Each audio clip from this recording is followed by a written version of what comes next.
La nova incorporació de cadena pirenaica, Sergi Mas, promet entrevistes sorprenents durant la primera setmana del nou programa La Vida, que presentarà el comunicador i s'emetrà en directe per Ràdio Valira de dilluns a divendres de 10 a 12.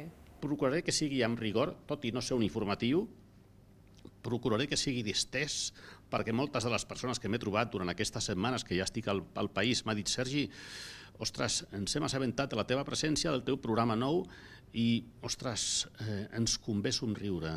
El magazín afegirà al format radiofònic un model transmèdia, a la televisió per Pirineus Televisió i digitalment pels canals de Twitch de Cadena Pirenaica i canal Sergi Mas.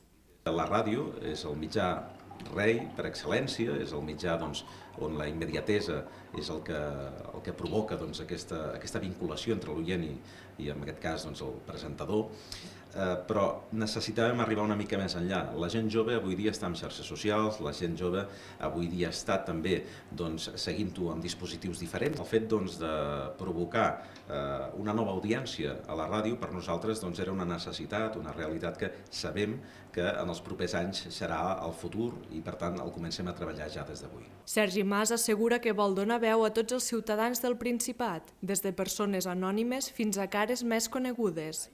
El nou espai tractarà l'actualitat andorrana sense deixar de banda temes més universals. Vinc a fer un magazín que serà més des del país pel país, però evidentment jo crec que seria un error tancar-nos al país. Al món passen moltes coses, a Espanya, a França passen moltes coses i jo vull també fer ressò d'aquestes coses que passen no només al país, que serà la gran base de la pizza del programa. Sergi Mas s'incorpora a Cadena Pirenaica com a director d'antena de Ràdio Valira i presentador del programa La Vida, que s'estrena el proper dilluns 4 d'abril.